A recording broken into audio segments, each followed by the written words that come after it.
시청자 여러분 안녕하십니까? VOA 뉴스입니다. 폼페오 국무장관이 오는 7일 평양을 방문해 비핵화 협상을 이어갑니다. 국무부는 북한의 비핵화를 위한 대화를 나눌 것이고 비핵화 전 제재 해제는 없을 것이라고 다시 강조했습니다. 조상진 기자입니다.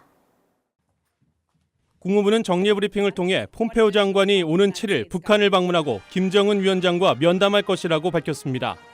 북한 측과는 비핵화 진전 방안을 논의할 것이며 6일에는 일본을, 평양 방문 후에는 한국과 중국을 잇따라 방문한다고 설명했습니다. But obviously these conversations are going in the right direction and we feel confident enough to hop on a plane to head there to continue the conversations. 지난주 유엔 총회 기간 트럼프 대통령이 비핵화 시간표를 설정하지 않겠다고 한 발언이 어떤 의미냐는 질문에는 비핵화까지 많은 과정이 남아있다는 뜻이라고 설명했습니다. Secretary and the President said we're not going to set arbitrary deadlines in the interim, that could happen, recognizing that there is still a long way to go. 또 종전선언에 연연하지 않는다는 북한 관영 매체의 논평과 관련한 질문에는 미국의 북한 정책은 김정은 위원장이 동의한 비핵화라는 점을 상기시켰습니다. Chairman Kim had agreed to with the President, and that is denuclearization, and that is a policy that we are working toward. Nothing has changed in that regard.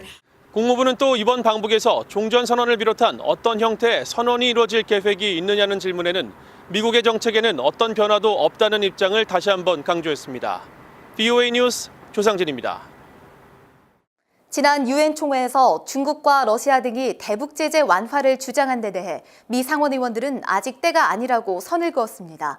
비핵화를 약속한 쪽은 북한이며 제재 해제는 미국이 아니라 북한의 행동에 따라 결정된다고 지적했습니다. 박승혁 기자의 보도입니다. 지난주 73차 유엔 총회에서 중국과 러시아는 북한의 조치를 평가하면서 대북 제재 완화를 주장했습니다. 미국 상원 의원들은 아직 때가 아니라며 중국과 러시아의 주장을 일축했습니다. 대북 제재 정책을 감독하는 상원 은행위원회의 존 케네디 의원은 북한은 핵을 포기하지도 않았다고 지적했습니다. Remove the sanctions on North Korea as soon as we, not Kim Jong-un, but we are absolutely certain that North Korea does not have a nuclear weapon and no longer has the ability to build a nuclear weapon. 케네디 의원은 그러면서 제재 해제는 누가 대신 요구하거나 주장한다고 되는 것이 아니라 바로 북한 김정은의 선택에 달려 있다고 역설했습니다. When we reach that point, I'll agree that we ought to remove the sanctions, but that's up to Kim Jong-un. 상원 외교위원회의 코리 가드너 의원 역시 제재 해제 여부는 미국이 아닌 북한에 달렸다고 말했습니다. 비핵화는 북한이 국제사회에 직접 약속한 사안이며 그 약속을 지킨다면 제재는 당연히 해제된다는 것입니다.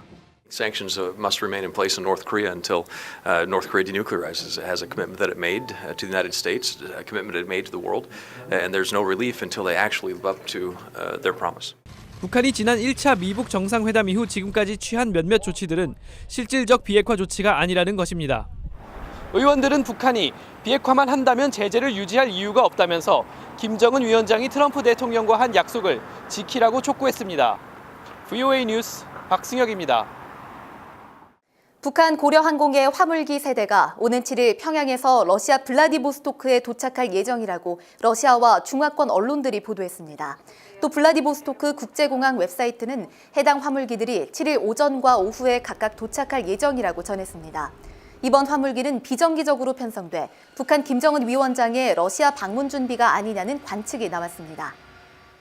일본의 아베 신조 총리가 스가 요시히데 관방장관에게 일본인 납치 문제 담당상을 겸하도록 했습니다.